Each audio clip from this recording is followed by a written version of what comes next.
ਪੰਜਾਬ ਸਰਕਾਰ ਦੇ ਕਾਰਜਕਾਲ ਦਾ ਅੱਜ ਆਖਰੀ ਬਜਟ ਪੇਸ਼ ਕੀਤਾ ਗਿਆ। ਇਸ ਬਜਟ ਸੈਸ਼ਨ ਦੌਰਾਨ ਵਿਰੋਧੀਆਂ ਨੇ ਕੈਪਟਨ ਸਰਕਾਰ ਨੂੰ ਜੰਮ ਕੇ ਘੇਰਿਆ।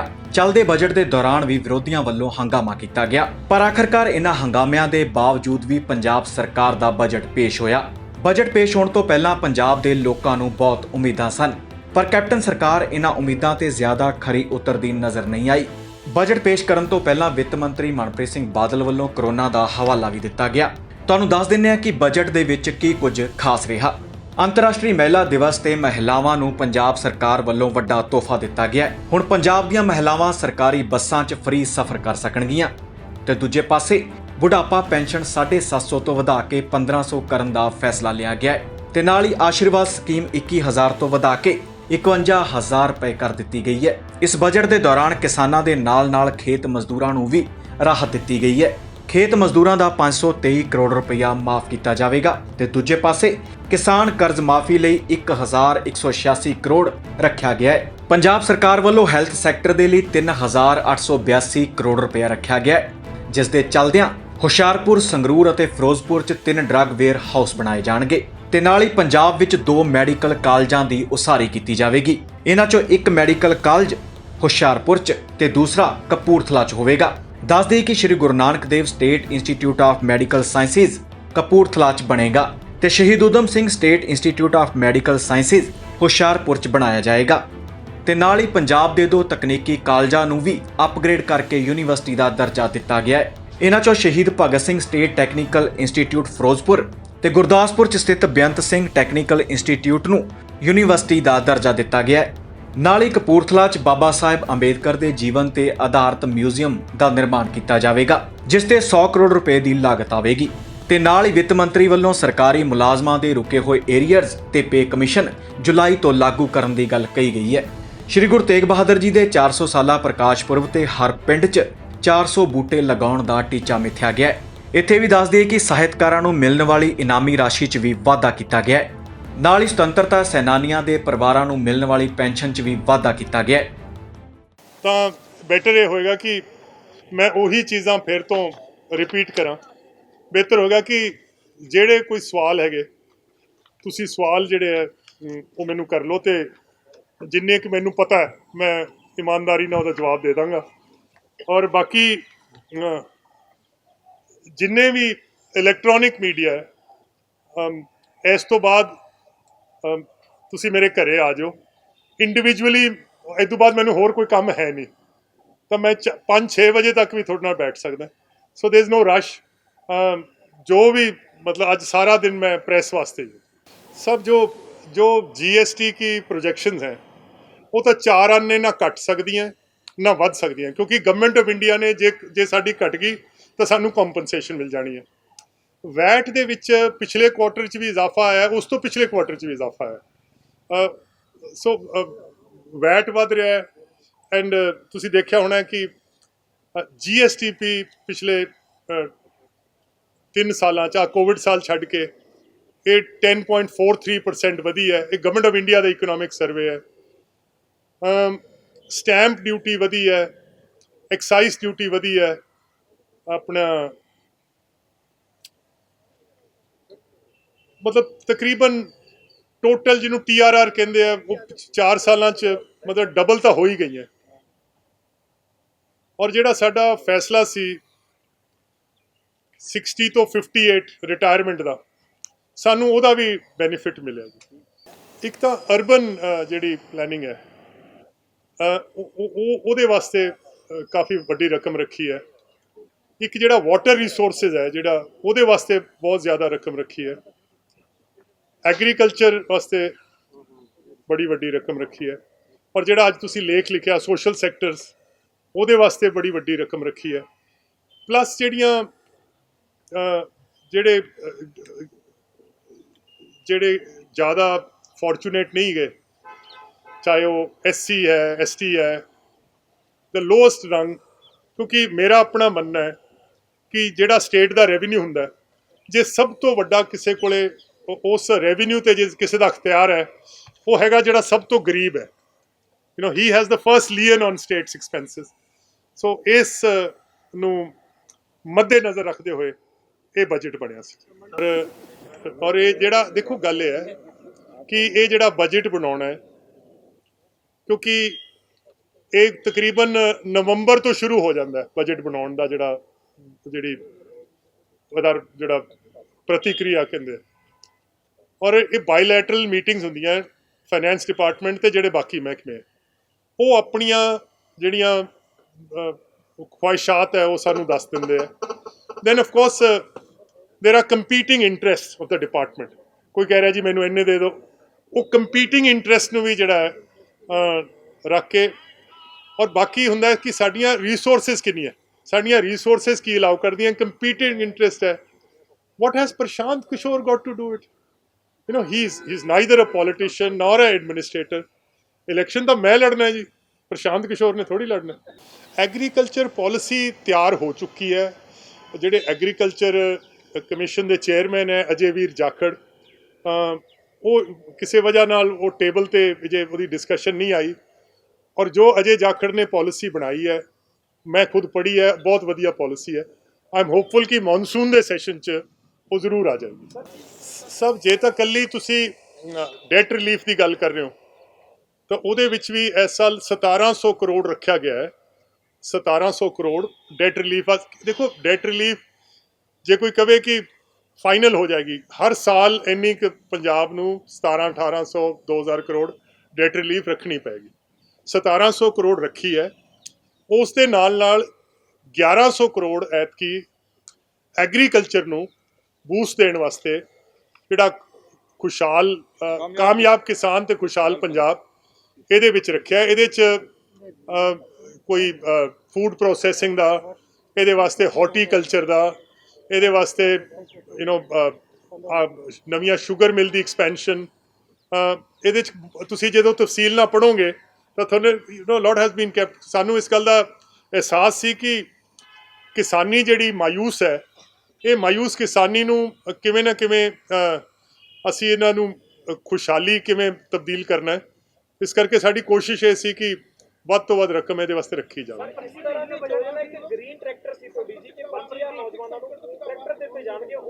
ਸਰ ਕਿਹੜੇ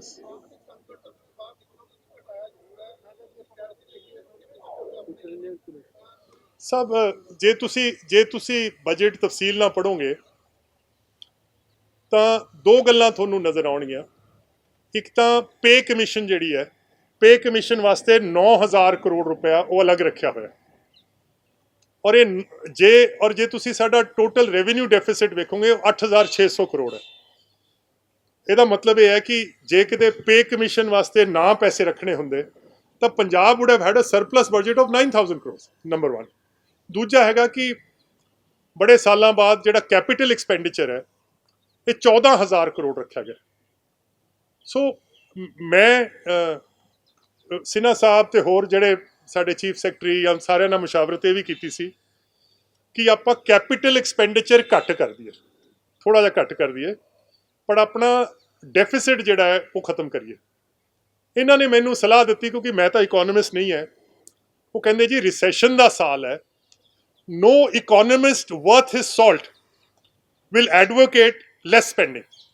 ਰਿਸੈਸ਼ਨ ਦੇ ਵਿੱਚ ਸਰਕਾਰ ਦੀ ਸਪੈਂਡਿੰਗ ਵਧਾਉਣੀ ਪੈਣੀ ਹੈ, ਔਰ ਜੇ ਤੁਸੀਂ ਨਾ ਵਧਾਈ, ਤੁਸੀਂ ਡੈਫਿਸਿਟ ਮਨਜ਼ੂਰ ਕਰ ਲਓ ਪਰ ਕੈਪੀਟਲ ਐਕਸਪੈਂਡੀਚਰ ਵਧਾਓ, ਤਾਂ ਕਿ ਮਤਲਬ ਜਿਹੜਾ ਤੁਸੀਂ ਸਵਾਲ ਕੀਤਾ ਵੀ ਇਹਨੂੰ ਬਾਹਰ ਕਿਵੇਂ ਕੱਢੋਗੇ। ਸਭ ਇੱਕ ਗੱਲ, ਕਿਉਂਕਿ ਵਿਰੋਧੀ ਵੀ, ਪ੍ਰੈਸ ਦਾ ਵੀ, ਤੁਹਾਡਾ ਵੀ ਇਹ ਹੱਕ ਬਣਦਾ ਹੈ, ਪਰ ਕਈ ਵਾਰੀ ਆਪਾਂ ਇਹ ਗੱਲ ਭੁੱਲ ਜਾਂਦੇ ਹਾਂ ਕਿ ਜਿਹੜਾ ਆ ਮੌਜੂਦਾ ਸਾਲ ਆਇਆ ਕੋਵਿਡ ਵਾਲਾ, ਇਹਦੀ ਮਿਸਾਲ ਦੁਨੀਆ ਦੇ ਤੇ ਇਨਸਾਨ ਦੀ ਹਿਸਟਰੀ ਦੇ ਵਿੱਚ ਨਹੀਂ ਮਿਲਦੀ ਕਿ ਕਿਤੇ ਬਣੀਓ ਇਨਸਾਨ ਨੂੰ ਇਸ ਕਿਸਮ ਦਾ ਝਟਕਾ ਲੱਗਿਆ ਹੋਵੇ ਕਿ ਵੱਡੇ ਵੱਡੇ ਮੁਲਕ ਲੜਖੜਾ ਗਏ। ਪੰਜਾਬ ਕੀ ਚੀਜ਼ ਹੈ, ਕੋਈ ਕਹਿੰਦਾ ਤੂੰ ਆਹ ਨਹੀਂ ਕੀਤਾ, ਤੂੰ ਆਹ ਨਹੀਂ ਕੀਤਾ। ਯਾਰ it was not a normal year. ਬਾਵਜੂਦ ਇਸ ਦੇ ਅਸੀਂ ਪੰਜਾਬ ਦੇ ਫਾਈਨੈਂਸਿਸ ਨੂੰ ਸਟੇਬਲਾਈਜ਼ ਕਰ ਲਿਆ। I think it's a big achievement. ਸਭ ਜਿਹੜੀ ਦੇਖੋ ਬੋਰੋਇੰਗ ਤਾਂ ਜਿਹੜੀ ਹੈ, ਇਹ ਜੋ FRBM ਐਕਟ ਦੇ ਤਹਿਤ ਇੱਕ ਹੱਦ ਤੋਂ ਵੱਧ ਤਾਂ ਬੋਰੋਇੰਗ ਕਰ ਨਹੀਂ ਸਕਦੇ। ਹਾਂ, ਸਭ ਕਰਜ਼ਾ ਵਾਪਸ ਤਾਂ ਐਂ ਹੀ ਹੋਏਗਾ ਨਾ ਕਿ ਜੇ ਸਾਡੀ GSDP ਹੈ, ਜੇ ਗਰੋਥ ਜਿਹੜੀ ਹੈ ਉਹ ਵੱਧ ਜਾਏ। ਜਦੋਂ ਗਰੋਥ ਵੱਧ ਜਾਏਗੀ ਤਾਂ ਇਹ ਕਰਜ਼ਾ ਛੋਟਾ ਲੱਗਣ ਲੱਗ ਜਾਏਗਾ, मैं हर वारी हर एग्जाम्पल हर वारी ਪ੍ਰੈਸ ਕਾਨਫਰੰਸ कहना है कि ਜਿਹੜਾ ਮੇਰੇ ਘਰੇ ਮੇਰੀ ਰੋਟੀ ਪਕਾਉਂਦਾ ਹੈ, ਮੇਰਾ ਜਿਹੜਾ ਖਾਨਸਾਮ ਹੈ, ਉਹਨੂੰ 1 ਲੱਖ ਰੁਪਏ ਦਾ ਕਰਜ਼ਾ ਬਹੁਤ ਵੱਡਾ ਲੱਗਦਾ ਹੈ। ਮੈਨੂੰ 1 ਲੱਖ ਰੁਪਏ ਦਾ ਕਰਜ਼ਾ ਛੋਟਾ ਲੱਗਦਾ ਹੈ। ਜੇ ਆਪਣੀ GDP ਇੰਨੀ ਵੱਧ ਜੇ ਤਾਂ ਇਹ ਕਰਜ਼ੇ ਜਿਹੜੇ ਐਜ਼ ਅ ਪਰਸੈਂਟੇਜ ਬਹੁਤ ਛੋਟੇ ਹੋ ਜਾਣਗੇ। GDP ਵਧੇਗੀ ਜਦੋਂ ਇੰਡਸਟਰੀਅਲ ਪ੍ਰੋਡਕਸ਼ਨ ਵਧੇਗੀ, ਜਦੋਂ ਇਨਵੈਸਟਮੈਂਟਸ ਆਉਣਗੀਆਂ। ਇਹ ਤੁਸੀਂ ਕਿਵੇਂ ਕਹਿਤਾ, ਮੈਂ 70,000 ਕਰੋੜ ਦੀ ਇਨਵੈਸਟਮੈਂਟ ਪੰਜਾਬ ਪਿਛਲੇ 4 ਸਾਲਾਂ 'ਚ ਆ ਚੁੱਕੀ ਹੈ। ਕੋਵਿਡ ਦੇ ਵਿੱਚ 3500 ਕਰੋੜ ਦੀ ਇਨਵੈਸਟਮੈਂਟ ਆ ਚੁੱਕੀ ਹੈ। ਮਤਲਬ ਮੈਂ ਮਾਫ ਕਰਨਾ ਕਿਉਂਕਿ ਮਤਲਬ ਮੈਂ ਮਾਯੂਸੀ ਨੂੰ ਦੂਰ ਕਰਨ ਦੀ ਕੋਸ਼ਿਸ਼ ਕਰ ਰਿਹਾ, ਬਟ ਪੰਜਾਬ ਜਿਹੜਾ it's not doing too badly. ਤੁਸੀਂ ਗਰੋਥ ਦੇਖੋ ਨਾ, 10.43 is a big growth figure ਯਾਰ। ਯਕਮ ਜੁਲਾਈ 2021 ਨੂੰ। ਹਾਂਜੀ ਸਰ, ਇਹ ਤਾਂ ਰਿਪੋਰਟ ਹੀ ਨਹੀਂ ਆਈ ਯਾਰ। ਜਿਸ ਵੇਲੇ ਦੇਖੋ ਜਦੋਂ ਰਿਪੋਰਟ ਆਉਂਦੀ ਹੈ, ਸਾਨੂੰ ਮਹੀਨਾ 1.5 ਮਹੀਨਾ ਨੂੰ ਪੜ੍ਹਨ ਤੇ ਲੱਗਦਾ ਸਾਨੂੰ। ਉਹ ਏਰੀਅਰਸ ਨਹੀਂ ਮੇਰੀ ਕਸਮ, ਜਿੱਦਣ ਤੋਂ ਲਾਗੂ ਹੋ ਗਈ, ਜੋ ਪੁਰਾਣੇ DA ਹੈਗੇ ਉਹ ਏਰੀਅਰਸ ਬਣ ਜਾਂਦੇ ਆ। ਉਹ ਏਰੀਅਰ ਦੀ ਸ਼ਕਲ 'ਚ ਆ ਜਾਣਗੇ। ਤੁਸੀਂ ਭਾਵੇਂ 1 ਜਨਵਰੀ ਤੋਂ ਕਰ ਲਓ, ਭਾਵੇਂ 7 ਜਨਵਰੀ ਤੋਂ ਕਰ ਲਓ, ਏਰੀਅਰਸ ਹੀ ਹੈ ਨਾ। ਅਸੀਂ ਕਿਹਾ ਵੀ ਜਦੋਂ ਸਾਨੂੰ ਪਤਾ ਚੱਲ ਗਏ ਏਰੀਅਰਸ ਕੀ ਹੈ, ਅਸੀਂ ਉਹ ਏਰੀਅਰਸ ਕਿਸ਼ਤਾਂ ਦੇ ਰਾਹੀਂ ਉਹ ਸਾਰੇ ਨਿਬੇੜ ਦਿਆਂਗੇ। ਔਰ ਪਹਿਲੀ ਕਿਸ਼ਤ ਏਰੀਅਰਸ ਦੀ ਅਸੀਂ ਅਕਤੂਬਰ 'ਚ ਦੇ ਦਾਂਗੇ, ਅਗਲੀ ਅਸੀਂ ਜਨਵਰੀ 'ਚ ਦੇ ਦਾਂਗੇ। ਸੋ ਕੁਆਟਰਲੀ ਕਿਸ਼ਤ ਜਿਹੜੀ ਹੈ ਏਰੀਅਰਸ ਦੀ ਬਣ ਜਾਏਗੀ। ਅਸੀਂ ਉਹਦਾ ਇਹਦੇ ਨਾਲ ਹੀ ਸਵਾਲ ਹੈ ਕਿ despite such a huge debt burden, no effort seems to have been made to mobilize additional resources. So can we say that this is entirely election oriented? Sir ਦੇਖੋ, GST ਆਉਣ ਤੋਂ ਬਾਅਦ ਰਿਸੋਰਸ ਮੋਬਿਲਾਈਜੇਸ਼ਨ ਦੀ ਤੁਸੀਂ ਆਪਾਂ ਕਿਸੇ ਦਿਨ ਇਕੱਠੇ ਬੈਠ ਜਾਾਂਗੇ। ਤੁਸੀਂ ਦੱਸੋ ਵੀ ਗੁੰਜਾਇਸ਼ ਕਿੱਥੇ ਹੈ? ਡੀਜ਼ਲ ਪੈਟਰੋਲ ਦੇ ਰੇਟ ਵਧਾ ਦਈਏ, ਉਹ ਗੁੰਜਾਇਸ਼ ਨਹੀਂ ਹੈ। ਪਿਛਲੇ ਸਾਲ ਵੀ ਤੁਸੀਂ ਲਗਾਏ ਤਾਂ ਹੈ ਨਾ, ਪਿਛਲੇ ਸਾਲ ਮੋਬਿਲਾਈਜ਼ ਕੀਤੇ ਹੈ। ਐਕਸਾਈਜ਼ ਪਾਲਿਸੀ ਆਲਰੇਡੀ ਐਤਕੀ 7,002 ਕਰੋੜ ਦੀ ਆ ਗਈ। ਇਟਸ ਅ ਹਿਊਜ ਜੰਪ ਯਾਰ। ਪਿਛਲੇ ਸਾਲ ਤੁਸੀਂ 2,000 ਕਰੋੜ ਰੱਖਿਆ ਸੀ ਕਿਸਾਨਾਂ ਦੇ ਕਰਜ਼ ਮਾਫੀ ਲਈ, ਨਹੀਂ ਦਿੱਤਾ। ਐਤਕੀ 1,700 ਕਰੋੜ ਰੱਖਿਆ ਜੀ, 300 ਕਰੋੜ ਤੱਕ ਕਿੱਧਰ ਗਿਆ? ਸਭ ਜੋ ਪਿਛਲੇ ਸਾਲ ਸੀ ਉਹ ਮਾਰਚ ਦੇ ਵਿੱਚ ਫੰਕਸ਼ਨ ਹੋਣਾ ਸੀ। ਕੋਵਿਡ ਦੀ ਵਜ੍ਹਾ ਨਾਲ ਰਿਸਟ੍ਰਿਕਸ਼ਨਸ ਆ ਗਈਆਂ। 6-7 ਮਹੀਨੇ ਫਿਰ ਕੋਈ ਕੰਮ ਨਹੀਂ ਹੋਇਆ। ਜੋ ਸਾਡਾ ਕੈਪੀਟਲ ਐਕਸਪੈਂਡੀਚਰ ਸੀਗਾ ਉਹ ਕੋਵਿਡ ਦੀ ਲੜਾਈ 'ਚ ਲੱਗ ਗਿਆ। ਵੀ ਹੈਡ ਟੂ ਮੇਕ ਡਰੈਸਟਿਕ ਕੱਟਸ। ਅਸੀਂ ਇੰਪਲੋਈਜ਼ ਦੀ ਸੈਲਰੀ ਤੇ ਕੋਈ ਕੱਟ ਨਹੀਂ ਲਾਇਆ, ਪੈਨਸ਼ਨ ਤੇ ਕੋਈ ਕੱਟ ਨਹੀਂ ਲਾਇਆ ਕਿਉਂਕਿ ਜਿਹੜਾ ਬੰਦਾ ਸਰਕਾਰ ਤੋਂ ਲੈ ਰਿਹਾ ਉਹ ਤਾਂ ਕਹਿ ਰਿਹਾ ਯਾਰ ਭਾਵੇਂ ਕੁਛ ਹੋ ਜੇ, ਭਾਵੇਂ ਅੱਗ ਲੱਗ ਜੇ, ਮੇਰੀ ਤਾਂ ਉਨੀ ਫੜਾ, ਮੇਰੀ ਤਾਂ। ਸੋ ਫਿਰ ਕੱਟ ਦਾ ਕਿੱਥੇ ਹੋ ਸਕਦਾ ਸੀ? ਕੱਟ ਤਾਂ ਫਿਰ ਐਕਸਪੈਂਡੀਚਰ 'ਚ ਹੀ ਹੋ ਸਕਦਾ ਨਾ, ਜਿਹੜਾ ਕੈਪੀਟਲ ਐਕਸਪੈਂਡੀਚਰ ਅਸੀਂ ਕੀਤਾ ਸੀਗਾ। ਫੰਕਸ਼ਨ ਕੋਈ ਹੋ ਨਹੀਂ ਸਕਦਾ ਸੀ। ਤਨਖਾਹਾਂ ਟਾਈਮ ਸਿਰ ਦੇਣੀਆਂ ਸੀਗੀਆਂ। ਤਨਖਾਹਾਂ ਤੇ ਅਸੀਂ ਕਿਤੇ ਡਿਫਾਲਟ ਨਹੀਂ ਕੀਤਾ। ਅਸੀਂ ਆਪਣੀ ਕਿਸੇ ਵੀ ਕਮਿਟਮੈਂਟ ਤੇ, ਅਸੀਂ ਆਪਣੀ 올ਡ ਏਜ ਪੈਨਸ਼ਨ ਤੇ ਡਿਫਾਲਟ ਨਹੀਂ ਕੀਤਾ। ਅਸੀਂ ਪਾਵਰ ਸਬਸਿਡੀ ਤੇ ਡਿਫਾਲਟ ਨਹੀਂ ਕੀਤਾ। ਹੋਰ ਅਸੀਂ ਕੀ ਕਰ ਸਕਦੇ?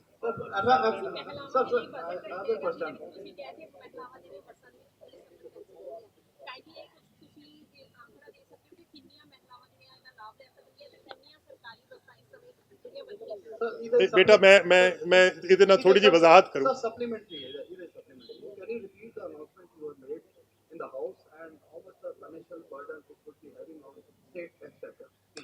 ਸਭ ਜਿਹੜੀ ਇਹ free travel for women on government buses in Punjab, ਅਸੀਂ ਇਹਦੇ ਵਾਸਤੇ 150 ਕਰੋੜ ਰੁਪਇਆ ਆਪਣੇ ਬਜਟ 'ਚ ਰੱਖਿਆ to compensate to the transport department. 150 crore ਰੱਖਿਆ। ਪਰ ਸਾਡਾ ਆਪਣਾ ਮੰਨਣਾ ਹੈ ਕਿ ਗਵਰਨਮੈਂਟ ਬੱਸਿਸ ਦੇ ਵਿੱਚ ਸੀਟਾਂ ਖਾਲੀ ਜਾ ਰਹੀਆਂ। ਜੇ ਔਰਤਾਂ ਜਾਂ ਮਹਿਲਾਵਾਂ ਬਹਿ ਜਾਣਗੀਆਂ ਬੱਸਾਂ 'ਚ ਤਾਂ ਕੋਈ ਲੰਮਾ ਚੌੜਾ ਨੁਕਸਾਨ ਨਹੀਂ ਹੋਣ ਲੱਗਿਆ। ਦੂਸਰਾ, ਅਸੀਂ ਇਹ ਵੀ ਦੇਖਿਆ ਕਿ ਅਮੂਮਨ ਫੈਮਲੀਜ਼ ਇਕੱਠੇ ਟਰੈਵਲ ਕਰਦੀਆਂ। Women don't travel alone. ਉਸ ਨਾਲ ਕਿ ਯਾਰ ਮੇਰੀ ਤਾਂ ਟਿਕਟ ਲੱਗਣੀ ਨਹੀਂ, ਤੇ ਆਪਦੇ ਘਰ ਵਾਲੇ ਨੂੰ ਜਾਂ ਆਪਦੇ ਖਾਮਦ ਨੂੰ ਕਹੂਗੀ ਤੂੰ ਵੀ ਮੇਰੇ ਨਾਲ ਚੱਲ, ਉਹ ਟਿਕਟ ਖਰੀਦ ਲੂਗਾ। So I don't think so it's going to be much of a loss for Punjab. ਮਤਲਬ ਇਹਨੂੰ ਸਿਨਿਕਲੀ ਨਾ ਲਿਓ ਜੇ, ਪਰ ਅਸੀਂ ਰੱਖਿਆ ਇਹਦੇ ਵਾਸਤੇ 150 ਕਰੋੜ ਹੈ। ਪਰ ਮੈਨੂੰ ਲੱਗਦਾ ਵੀ ਇਹ ਤੇ ਬਹੁਤਾ ਵੱਡਾ ਨੁਕਸਾਨ ਹੋਣ ਨਹੀਂ ਵਾਲਾ।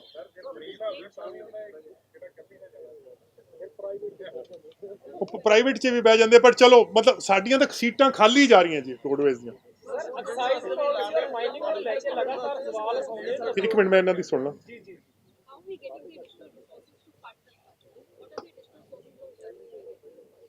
I think ਸਾਡੀ compensation from GST is quite huge. ਸਾਡੇ ਕੋਲੇ ਰੈਵਨਿਊ ਡੈਫਿਸਿਟ ਗ੍ਰਾਂਟ 10,000 ਕਰੋੜ ਦੀ ਵੀ ਆਈ ਹੈ। State share of central taxes ਵੀ ਆਊਗਾ ਇਹਦੇ 'ਚ।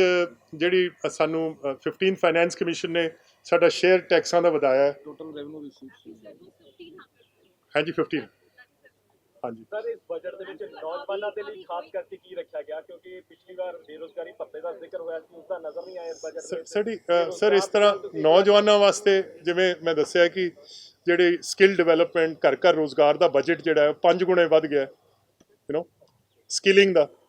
ਮਤਲਬ rather than give them money outright ਕਿ ਜੇ ਉਹਨਾਂ ਦੀ ਸਕਿੱਲ ਡਿਵੈਲਪਮੈਂਟ ਕਰਾ ਦਈਏ, ਉਹ 5 ਗੁਣੇ ਵਧਾ ਕੇ ਦੇ ਦਿੱਤਾ। ਸਮਾਰਟ ਉਹ ਨਜ਼ਰ ਨਹੀਂ ਆਇਆ, ਬੇਰੁਜ਼ਗਾਰੀ ਪੱਤਾ ਨਹੀਂ ਨਜ਼ਰ ਆਇਆ। ਜੋ ਤੁਸੀਂ ਹੁਕਮ ਕਰ ਦੋਗੇ ਜੀ।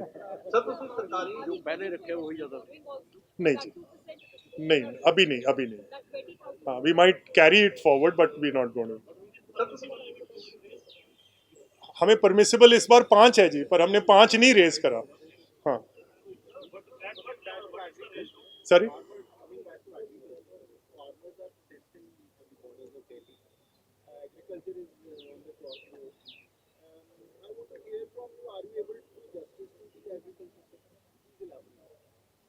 I think we have had record procurements and they have been done without any hassle. In spite of the Rail Roko Andolan, we continue to supply electricity to our agriculture sector. ਅਸੀਂ urea DAP ਦੀ shortage ਨਹੀਂ ਆਉਣ ਦਿੱਤੀ, ਭਾਵੇਂ ਅਸੀਂ ਟਰੱਕਾਂ ਤੇ ਲੈ ਕੇ ਆਂਦਾ। ਕਿਸੇ ਫਾਰਮਰ ਨੂੰ 48 ਘੰਟੇ ਤੋਂ ਵੱਧ ਮੰਡੀਆਂ 'ਚ ਇੰਤਜ਼ਾਰ ਕਰਨ ਦੀ ਲੋੜ ਨਹੀਂ ਪਈ। ਸਾਰਿਆਂ ਨੂੰ ਪੇਮੈਂਟ ਸੁਥਰੇ ਢੰਗ ਨਾਲ ਮਿਲ ਗਈਆਂ।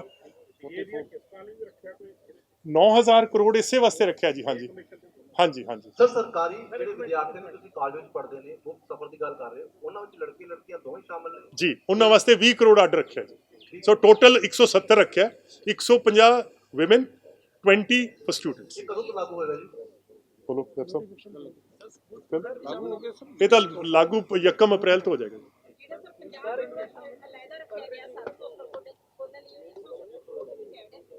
ਨਹੀਂ ਜੀ, ਉਹ ਅਲੱਗ ਹੈ ਜੀ, ਅਲੱਗ ਹੈ ਜੀ। ਇਹ ਜ਼ਰੂਰੀਆਤ ਵਕਤ ਸੀ ਕਿ ਵੈਨ ਵਿਮਨ ਗੋ ਟੂ ਸ਼ਹਿਰ ਜਾਂਦੀਆਂ ਬੱਚੀਆਂ, ਉਹ ਕਿੱਥੇ ਰਹਿਣ, ਕਿਹੜੀ ਕੋਠੀ 'ਚ ਰਹਿਣ, ਕਿਹਦੇ ਚਵਾਰੇ 'ਚ ਰਹਿਣ, ਆਪਣੇ ਆਪ ਨੂੰ ਸੇਫ ਨਹੀਂ ਮਹਿਸੂਸ ਕਰਦੀਆਂ। ਤੇ ਜੇ 50 ਕਰੋੜ 'ਚ ਅਸੀਂ 7 ਬਣਾ ਦਾਂਗੇ, ਅੱਛੇ ਮਤਲਬ ਹੋਸਟਲ ਬਣ ਜਾਣਗੇ, ਵੀ ਅ ਗੁੱਡ ਸਟੈਪ ਹੈ।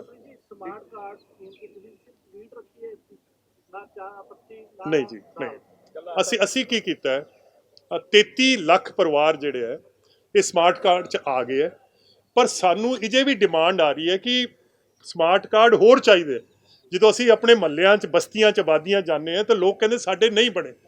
ਉਸ ਨਾਲ ਫਿਰ ਅਸੀਂ 9 ਲੱਖ ਬੰਦਾ, ਸੋ ਚੋਇਸ ਵਾਜ਼ ਕਿ ਕਈ ਬੰਦੇ ਗਵਰਨਮੈਂਟ ਆਫ ਇੰਡੀਆ ਦੇ ਉਸ 'ਚ ਆਉਂਦੇ ਨਹੀਂ। ਗਵਰਨਮੈਂਟ ਆਫ ਇੰਡੀਆ ਕਹਿੰਦੀ ਯਾਰ 55 ਲੱਖ ਖਾਨਦਾਨ ਹੈ, 33 ਨੂੰ ਤੁਸੀਂ देता है मतलब स्मार्ट कार्ड। हूँ आपके पास कितने गरीब हैं, बट वो हल्के में डिमांड है।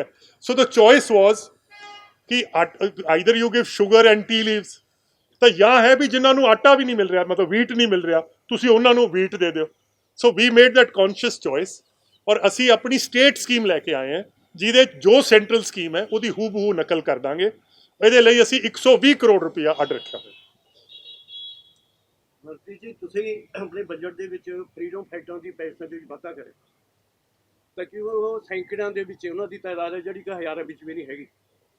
ਤੇ ਹਰਿਆਣਾ ਗਵਰਨਮੈਂਟ ਨੇ ਜਿਹੜਾ ਕਿਆ ਕਰਿਆ ਹੈਗਾ ਜੀ, ਹਰਿਆਣਾ ਗਵਰਨਮੈਂਟ ਜਿਹੜੇ ਉਹਨਾਂ ਦੇ ਬੇਟੇ ਬੇਟੀਆਂ ਹੈ ਉਹਨਾਂ ਨੂੰ ਪੈਨਸ਼ਨ ਲਾਉਣ ਦਾ ਜਿਹੜੀ ਹੈ ਮਤਲਬ ਸਮਝ ਸਭ ਪੰਜਾਬ ਨੇ ਜਿਹੜਾ ਆਪਣੇ ਨੋਟੀਫਾਈ ਕੀਤਾ ਉਹ ਇਕੱਲੇ ਫਰੀडम ਫਾਈਟਰਸ ਨਹੀਂ। ਫਰੀडम ਫਾਈਟਰਸ ਤਾਂ ਮੈਨੂੰ ਲੱਗਦਾ ਸ਼ਾਇਦ ਉਂਗਲਾਂ ਦੇ ਪੋਟਿਆਂ ਦੇ 8-10 ਹੀ ਬਚੇ ਹੋਣ। ਅਸੀਂ ਉਹਨਾਂ ਦੇ ਮਤਲਬ ਬੇਟੇ ਬੇਟੀਆਂ ਨੂੰ ਪਹਿਲਾਂ ਲਾਗੂ ਹੈ ਜੀ ਇਹ। ਹਾਂ ਮੇਰੀ ਸੁਣੋ, ਪੋਤੇ ਪੋਤੀਆਂ ਨੂੰ ਵੀ ਕਰਤਾ, ਲਾਗੂ ਹੈ ਜੀ ਇਹ ਪੋਤੇ ਪੋਤ ਫਿਰ ਹੋਰ ਆਲਰੇਡੀ ਇਦੋਂ ਜਦ ਦੇ ਰਹੇ ਹਾਂ ਨਹੀਂ ਅਸੀਂ ਪੰਜਾਬ ਨੇ ਵੀ ਕਰਤਾ ਨਹੀਂ ਪਹਿਲਾਂ ਦੇ ਰਹੇ ਜੀ, ਤਾਂ ਜਿਹੜੇ ਆਲਰੇਡੀ ਹੁਣ ਦੇ ਰਹੇ ਇਸ ਟਾਈਮ ਤੇ ਹੋਰ ਕੀ ਚਾਹੁੰਦੇ ਪੜਪੋਤਿਆਂ ਨੂੰ ਵੀ ਦੇ ਦੀ ਨਹੀਂ ਇਹ ਨਹੀਂ ਚਾਹੁੰਦੇ, ਕਹਿੰਦੇ ਜੀ ਉਹ ਤਾਂ ਹੈ 100 ਬੰਦਾ ਜੀ ਫਰੀडम फाइटर 200 ਹੈ ਨਹੀਂ Punjab sir what will be the total number of freedom fighters in Punjab, probably the highest in India, highest in India, freedom ਹੀ ਇੱਥੋਂ ਚੱਲੀ ਹੈ ਸਾਰੀ ਫਾਈਟ। ਉਹ ਤਾਂ ਹੈ, ਪਰ ਹੈ ਤਾਂ ਨਾ ਮਾਤਰ ਜੀ ਜਿਹੜੀ ਹੁਣ ਹਰਿਆਣਾ ਗਵਰਨਮੈਂਟ ਹਾਈ ਕੋਰਟ ਦੇ ਵਿੱਚ ਫੈਸਲਾ ਹੋਇਆ ਇਹ ਹਰਿਆਣਾ ਦੇ ਜਿਹੜੇ ਬੇਟੇ ਬੇਟੀਆਂ ਹੈ ਵੀ ਉਹਨਾਂ ਨੂੰ ਪੈਨਸ਼ਨ ਦਿੱਤੀ ਜਾਵੇ, ਅਸੀਂ ਉਹਨਾਂ ਦੇ ਬੇਟੇ ਬੇਟੀਆਂ ਨੂੰ ਦੇ ਰਹੇ ਹਾਂ, ਪੈਨਸ਼ਨ ਨਹੀਂ ਦੇ ਰਹੇ, ਪੈਨਸ਼ਨ ਹੀ ਦੇ ਰਹੇ ਹਾਂ ਜੀ। ਨਹੀਂ ਜੀ ਨਹੀਂ, ਬਿਲਕੁਲ ਨਹੀਂ ਦੇ ਰਹੇ, 101% ਮੈਂ ਕਹਿੰਦਾ ਨਹੀਂ ਦੇ ਰਹੇ, ਫੈਸਿਲਿਟੀ ਬਿਲकुल नहीं दे रहे, ਅੱਛਾ ਅੱਛਾ मैं ही फैसिलिटी दे रहे, बिल्कुल नहीं दे रहे, ਫੈਸਿਲਿटीज ਹੈ, ਇਲੈਕਟ੍ਰਿਸਿਟੀ ਵਾਲੀ ਫੈਸਿਲਿਟੀ ਦੇ ਰਹੇ ਹੋ, ਇਲੈਕਟ੍ਰਿਸਿਟੀ ਵੀ ਦੇ ਰਹੇ 300 ਯੂਨਿਟ ਟਰੈਵਲ ਦੀ ਫੈਸਿਲਿਟੀ ਹੈ, मैं तो पेंशन की गल कर, चलो ਫੈਸਿਲਿਟੀ ਦੇ ਰਹੇ ਹੋ। आगे से कर देंगे जी, जो कोई रह गया था उन पर मेरे वास नहीं। बोलो ਐਗਰੀਕਲਚਰ, ਇਹ ਤੁਸੀਂ ਬਜਟ ਐਂਡ ਗਲਾਸ ਤੁਸੀਂ ਦੇਖੋ,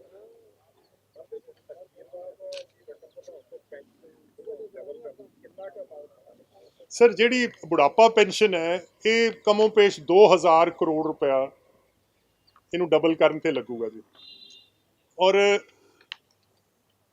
2.5 ਕਰੋੜ ਪੌਣੇ 3 ਕਰੋੜ ਆਪਣੀ ਆਬਾਦੀ ਹੈ ਪੰਜਾਬ ਦੀ, ਔਰ 30 ਲੱਖ ਬੰਦਾ ਇਸ ਵੇਲੇ ਓਲਡ ਏਜ ਪੈਨਸ਼ਨ ਲੈ ਰਿਹਾ ਪੰਜਾਬ 'ਚ।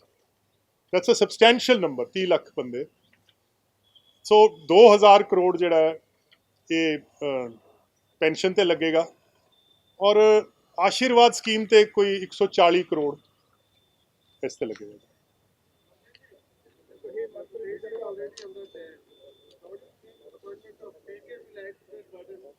Sir he is actually not being paid out of government funds, उनकी तनख्वाह 1 रुपए है जी,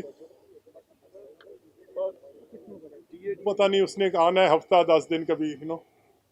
रुचिका जी ये योर आंसर 31 पेज, ਬਜਟ ਤਿਆਰ ਕਰ ਰਹੇ ਸੀ ਸੈਂਡ ਆਪਣਾ ਦੇਖ ਰਹੇ ਸੀ, 31 ਸਿਰਫ 2022 ਦੀ ਇਲੈਕਸ਼ਨ ਹੀ ਦੱਸੀ ਜਾਂ ਹੋਰ ਵੀ ਕੋਈ ਏਜੰਡਾ ਸਾਹਮਣੇ? ਤੁਸੀਂ ਜੇ ਮੇਰੀ ਬਜਟ ਸਪੀਚ ਵੀ ਪੜੋਗੇ ਔਰ ਪਹਿਲੇ 2-4 ਪੈਰਾਸ 'ਚ ਹੈ ਕਿ ਮੈਨੂੰ ਹਾਲ ਦੀ ਚਿੰਤਾ ਵੀ ਰਹਿੰਦੀ ਹੈ, you know I reflect anxiously in every day on Punjab's future, ਹਾਲ ਦਾ, ਔਰ ਜਿਹੜੇ ਅੱਜ ਦੇ ਸਾਡੇ ਅਮਲ ਹੈ ਅਗਲੀ ਨਸਲ ਤੇ ਕੀ ਉਹਦੇ ਅਸਰ ਪੈਣਗੇ ਮੈਨੂੰ ਉਹਦੀ ਵੀ ਫਿਕਰ ਰਹਿੰਦੀ ਹੈ। ਔਰ ਮੈਂ ਇੱਕ ਇਹ ਵੀ ਕਿਹਾ ਕਿ ਪਤਾ ਨਹੀਂ ਤੁਸੀਂ ਬਜਟ ਦੀ ਜੇ ਸਪੀਚ ਪੜੋਗੇ, ਦੇਖੋ ਗੱਲ ਇਹ ਹੈ ਦੇਰ ਸਵੇਰ ਮੌਤ ਤਾਂ ਆਉਣੀ ਹੈ, ਯੂ ਨੋ। ਬੰਦਾ ਮਰਦੇ ਸਮੇਂ ਨਾ ਸੋਚੇ ਯਾਰ ਕਿ ਮੈਂ ਆਪਣੇ ਮੁਲਕ ਨਾਲ ਜਾਂ ਆਪਣੀ ਕੌਮ ਨਾਲ ਧਰੋਹ ਕੀਤਾ, ਯੂ ਨੋ। ਇਹ ਤਕਦੀਰਾਂ ਜਿਹੜੀਆਂ ਹੁੰਦੀਆਂ ਨਾ ਇਹ ਵਾਹਿਗੁਰੂ ਲਿਖਦਾ, ਇਹ ਕੋਈ ਬਜਟ ਨਾਲ ਜਾਂ ਫਲਾਣੇ ਨਾਲ, ਇਹ ਜੇ ਜਿੱਤਾਂਗੇ ਤਾਂ ਹਜ਼ਾਰਾਂ ਤੇ ਜਿੱਤਾਂਗੇ, ਹਾਰਾਂਗੇ ਤਾਂ ਹਜ਼ਾਰਾਂ ਤੇ ਹਾਰਾਂਗੇ, ਇਹਨਾਂ ਨਾਲ ਇਹਦਾ ਕੋਈ ਅਸਰ ਨਹੀਂ। ਬਟ ਤੁਸੀਂ ਇਹ ਦੇਖੋ, ਮੈਂ ਤੁਹਾਨੂੰ ਵਸੂਕ ਨਾ ਕਹਿ ਸਕਦਾ, ਤੁਸੀਂ ਕਿਤੇ ਮਹੱਲਿਆਂ 'ਚ ਜਾਓ, ਕਿਤੇ ਬਸਤੀਆਂ ਆਬਾਦੀਆਂ 'ਚ ਜਾਓ, ਲੋਕ ਜਿਹੜੇ ਆ 10 ਰੁਪਏ ਵੀ ਲੋਕਾਂ ਕੋਲ ਯਕੀਨਨ, ਮਤਲਬ ਤੁਸੀਂ ਮੰਨੋ ਕਿ ਉਹ ਜਿਹੜੀ 750 ਰੁਪਏ ਆਉਂਦੀ ਹੈ ਉਹਦੇ ਵਾਸਤੇ ਕਿੰਨੀ ਕੁੜੀਕ ਹੁੰਦੀ ਹੈ, ਬਹੁਤ ਔਖਾ ਲੱਗਦਾ ਯਾਰ ਲੋਕਾਂ ਨੂੰ, ਯੂ ਨੋ। ਔਰ ਇਹ ਜਿਹੜੇ ਸਟੇਟ ਦੇ ਪੈਸੇ ਹੈ, ਔਰ ਗੱਡੀਆਂ ਗੁੱਡੀਆਂ ਭਜਾਈ ਫਿਰਦੇ ਆ, ਕੋਈ ਮੈਂ ਤੁਰ ਗਿਆ ਕਿਤੇ, ਪਰ ਜੇ ਕਿਤੇ ਉਹਦੇ ਲੱਗ ਜਾਣ ਨਾ, ਕਈ ਵਾਰੀ ਮੈਂ ਗ੍ਰੰਥਾਂ 'ਚ ਪੜ੍ਹਿਆ ਕਿ ਕਈ ਵਾਰੀ ਪਰਮਾਤਮਾ ਦੀ ਦਰਗਾਹ 'ਚ ਜੇ ਸਭ ਤੋਂ ਪਹਿਲਾਂ ਕਿਸੇ ਦੀ ਪੁਕਾਰ ਸੁਣੀ ਜਾਂਦੀ ਹੈ ਤਾਂ ਗਰੀਬ ਦੀ ਸੁਣੀ। ਸੋ ਯਾਰ ਮੇਰਾ ਆਈਡੀਆ ਤਾਂ ਹੈ ਕਿ ਸਟੇਟ ਦੇ ਜਿਹੜੇ ਪੈਸੇ ਹੈ ਇਹ ਉਹਨਾਂ ਨੂੰ ਦੇਣੇ ਚਾਹੀਦੇ ਯਾਰ। ਪਰ ਇਹ ਵੀ ਪਾਰਟੀ ਦਾ ਪ੍ਰੈਸ਼ਰ ਤੇ ਹੋਊਗਾ ਹੀ ਨਾ, ਕਿਤੇ ਨਾ ਕਿਤੇ ਵੀ ਫਲਾਣਾ ਵਰਗ ਯਾਰ ਨਾਰਾਜ਼ ਹੈ, ਭਾਵੇਂ ਉਹਨੂੰ ਕੁਝ ਦੇਣਾ ਬਣਦਾ ਨਹੀਂ, ਪਰ ਵੋਟਾਂ ਨਹੀਂ ਦਿੰਦੀਆਂ, ਇਹਨੂੰ ਕੁਝ ਦੇ ਦਿਓ। ਨਹੀਂ ਮੈਂ ਦੇਖੋ ਗੱਲ ਇਹ ਹੈ, ਮੈਂ ਕੋਈ ਰਾਜਾ ਹਰੀਸ਼ ਚੰਦਰ ਤਾਂ ਹੈ ਨਹੀਂ, ਮੈਂ ਵੀ ਸਿਆਸੀ ਜਾਨਵਰ ਹੈ, ਯੂ ਨੋ। ਔਰ ਮੈਂ ਦੇਖਣਾ ਹੈ ਕਿ ਇਸ ਦਲਦਲ 'ਚੋਂ ਪਾਰਟੀ ਨੂੰ ਕਿਵੇਂ ਕੱਢਣਾ ਹੈ, you no. And whatever the practical politics is, but at the same time Punjab the dignity, Punjab ਦੇ ਵਕਾਰ ਨੂੰ ਅਸੀਂ ਠੇਸ ਨਹੀਂ ਲਾਉਣੀ। ਔਰ ਇਹ ਜਿਹੜਾ ਪੰਜਾਬੀ ਦੇ 2 ਲਫ਼ਜ਼ ਹੁੰਦੇ ਆ, ਇੱਕ ਹੈਗਾ ਗਰੀਬ, ਇੱਕ ਹੁੰਦਾ ਗੁਲਾਮ, ਹੈ ਤਾਂ ਅੱਡ ਅੱਡ, ਪਰ ਜਿਹੜਾ ਗਰੀਬ ਹੁੰਦਾ ਉਹ ਦਰਅਸਲ ਗੁਲਾਮ ਹੀ ਹੁੰਦਾ। ਜਿਹੜਾ ਗਰੀਬ ਬੰਦਾ ਹੁੰਦਾ ਉਹਦੀ ਰਾਏ ਨਹੀਂ ਚੱਲਦੀ ਹੁੰਦੀ। ਤਾਂ ਪੰਜਾਬ ਨੂੰ ਗੁਲਾਮੀ ਵਾਲੇ ਪਾਸੇ ਵੀ ਨਹੀਂ ਤੱਕਣਾ। ਔਰ ਮੈਂ ਜਿਸ ਤਰ੍ਹਾਂ, ਪਤਾ ਨਹੀਂ ਤੁਸੀਂ ਅਪਰੀਸ਼ੀਏਟ ਕਰੋਗੇ ਕਿ ਇਹਨਾਂ ਹਾਲਾਤਾਂ ਦੇ ਵਿੱਚ ਵੀ ਦੇਖੋ ਯਾਰ, ਤੁਹਾਡਾ ਤਾਂ ਫਰਜ਼ ਹੈ, ਪਰ 31,000 ਦਾ ਮਤਲਬ ਇੱਕ ਦਿਨ 'ਚ ਕਰਜ਼ਾ 31,000 ਮੂੰਹ ਨਾਲ ਹੀ ਕਹਿ ਦੇਣਾ, 7,000 8,000 ਦੀਆਂ ਦੇਣਦਾਰੀਆਂ ਜਿੱਦਣ ਸਰਕਾਰ ਸੰਭਾਲੀ ਹੈ। ਔਰ ਇਹ ਸਰਕਾਰ ਇੱਕ ਵੀ ਦਿਨ 'ਚ ਇਸ ਸਾਲ 'ਚ ਓਵਰਡਰਾਫਟ 'ਚ ਨਹੀਂ ਗਈ, ਕੋਵਿਡ ਦਾ ਸਾਲ ਹੈ, ਅਸੀਂ 1100 ਰੁਪਏ ਦਾ ਸਿੰਕਿੰਗ ਫੰਡ ਮਤਲਬ ਕਰਤਾ ਹੈ। ਤਾਂ ਕਿਤੇ ਤਾਂ ਸਾਡੀ ਨੇਕ ਇਰਾਦਾ ਤੁਹਾਨੂੰ ਦਿਸਦਾ ਹੈ ਕਿ ਲੱਗਦਾ ਹੈ ਕਿ ਸਿਆਸੀ ਬੰਦੇ ਹੈ। ਤਾਂ सर एक तो तुसी शेर बोले सी कि दिखा दूंगा जहां को मेरी आंखों ने जो देखा है, तुझे भी यह सूरत आईना हैरान करके छोड़ूंगा। लगता है 4 साल आखिरी बजट है, मनप्रीत बादल ने हैरान करके छੱਡ ਦਿੱਤਾ। ਯਾਰ मैं देखो जिस तरह मैं कहा कि दो सवाल सी मेरे अगे। एक तो पंजाब ਦੀਆਂ ਜਿਹੜੀਆਂ ਕਮਿਟਡ ਲਾਇਬਿਲਿਟੀਜ਼ ਸੀਗੀਆਂ, ਇਹ ਕਮਿਟਡ ਲਾਇਬਿਲਿਟੀਜ਼ 5 ਸਾਲ ਇਹਨਾਂ ਤੇ ਅਸੀਂ ਖਰੇ ਉਤਰ ਸਕੀਏ। ਦੂਸਰਾ ਸੀ ਕਿ ਪੰਜਾਬ ਦੀ ਜਿਹੜੀ ਡਿਗਨਿਟੀ ਹੈ ਕਿ ਸਾਨੂੰ ਕਿਸੇ ਦੇ ਅੱਗੇ ਹੱਥ ਤੇ ਗੋਡੇ ਨਾ ਰਗੜਨੇ ਪੈਣ। I been able to do that. ਅਸੀਂ ਸਾਰੀਆਂ ਕਮਿਟਡ ਆਪਣੀਆਂ ਲਾਇਬਿਲਿਟੀਜ਼ ਬੜੀ ਇੱਜ਼ਤ ਨਾਲ ਅਸੀਂ ਮੀਟ ਕੀਤੀਆਂ। ਲੋਕਾਂ ਦੀਆਂ ਜੋ ਸਾਡੇ ਤੇ ਆਸਾਂ ਉਮੀਦਾਂ ਸੀ, ਅਸੀਂ ਉਹਦੇ ਤੇ ਵੀ ਖਰੇ ਉਤਰੇ। ਔਰ ਮੇਰਾ ਨਹੀਂ ਖਿਆਲ ਕਿ ਉਹ ਜਿਹੜਾ ਤੁਸੀਂ ਕਿਹਾ ਕਿ ਉਹ ਜਿਹੜਾ ਸ਼ੇਰ ਤੁਸੀਂ ਅਲਾਮਾ ਸਾਹਿਬ ਦਾ ਪੜ੍ਹਿਆ कि तुझे भी पता नहीं, मैं शेर भुल गया असल उम्र दे उस हिस्से च। पिरोना एक ही तस्बीह में इन बिखरे हुए दानों का, गर मुश्किल है तो इस मुश्किल को आसान करके छोड़ूंगा, दिखा दूंगा जहां को जो मेरी आंखों ने देखा है, तुझे भी ये सूरत आई ना। मैं वो मियाँ मोहम्मद बख्श दा ही कहा सी ना कि जे मैं देखा अपने अमलों वल्ले तो कुछ नहीं मेरे पल्ले, ते जे मैं वेखा तेरी रहमत वल्ले फिर बल्ले बल्ले। मतलब ये मेरी वजह नाल नहीं, कोई भी बंदा कहे कि मेरी वजह नाल ये नहीं हुंदा। और मैं बड़ी वारी सियासी स्टेजां ते भी एक गल कहना है, और मैं हाउस च भी ये गल कही है कि पंजाब जिहड़ा है एक खास तकदीर लिखा के लिया है। रब ने पंजाब वास्ते खास तकदीर लिखी है। पंजाब एक मुनव्वर तकदीर रखता है, और पंजाब के रस्ते के जिहड़े कंडे है ये कुदरत ने, ये कुदरत ही चुन लैंदी है। ये मनप्रीत ने नहीं चुने। जे तुसी कहो कि मनप्रीत ने चुग ले, ये कुदरत ने चुगे। और पंजाब जिहड़ा है एक सदी च 3 वारी इहदी तकसीम होई, किन्ने आपां खमियाजा, पर फिर उठ खड़दा है। ये तो कोई कुदरत दा ही करिश्मा सा।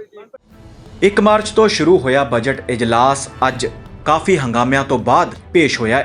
1 ਮਾਰਚ ਤੋਂ ਲੈ ਕੇ ਹੁਣ ਤੱਕ ਵਿਰੋਧੀਆਂ ਵੱਲੋਂ ਲਗਾਤਾਰ ਕੈਪਟਨ ਸਰਕਾਰ ਨੂੰ ਵੱਖ-ਵੱਖ ਮੁੱਦਿਆਂ ਤੇ ਘੇਰਿਆ ਜਾ ਰਿਹਾ ਸੀ ਤੇ ਅੱਜ ਵੀ ਆਮ ਆਦਮੀ ਪਾਰਟੀ ਅਤੇ ਅਕਾਲੀ ਦਲ ਵੱਲੋਂ ਪ੍ਰਦਰਸ਼ਨ ਕੀਤਾ ਗਿਆ। ਦੱਸ ਦਈਏ ਕਿ ਇਸ ਬਜਟ ਦੇ ਦੌਰਾਨ ਕਈ ਵਰਗਾਂ ਨੂੰ ਰਾਹਤ ਦਿੱਤੀ ਗਈ ਹੈ, ਪਰ ਫਿਰ ਵੀ ਕਈ ਵਰਗਾਂ ਲਈ ਇਹ ਬਜਟ ਨਿਰਾਸ਼ਾਜਨਕ ਹੈ। ਗੱਲ ਕੀਤੀ ਜਾਵੇ ਪੱਕੇ ਮੁਲਾਜ਼ਮਾਂ ਦੀ ਤਾਂ ਉਹਨਾਂ ਨੂੰ ਰਾਹਤ ਦਿੱਤੀ ਗਈ ਆ, ਉਹਨਾਂ ਦਾ ਪੇ ਸਕੇਲ ਲਾਗੂ ਕਰਨ ਦੀ ਗੱਲ ਕਹੀ ਗਈ ਹੈ ਤੇ ਦੂਜੇ ਪਾਸੇ ਕੱਚੇ ਮੁਲਾਜ਼ਮਾਂ ਲਈ ਕੋਈ ਵੀ ਤਜਵੀਜ਼ ਧਿਆਨ ਵਿੱਚ ਨਹੀਂ ਲਿਆਂਦੀ ਗਈ। Bureau report D5 channel Punjabi. D5 channel Punjabi ਹੁਣੇ ਸਬਸਕ੍ਰਾਈਬ ਕਰੋ, ਬੈਲ ਆਈਕਨ ਤੇ ਕਲਿੱਕ ਕਰੋ। ਸਰਕਾਰ ਤੋਂ ਮਨਜ਼ੂਰਸ਼ੁਦਾ ਕਲੋਨੀ ਤਾਰਾ estate ਧੁਰੀ ਵਿਖੇ 50% ਤੱਕ ਡਿਸਕਾਊਂਟ ਤੇ ਪਲਾਟ ਵੇਚਣ ਲਈ ਡਰਾਅ ਵਿੱਚ ਹਿੱਸਾ ਲੈਣ ਲਈ ਸੰਪਰਕ ਕਰੋ 9463060000।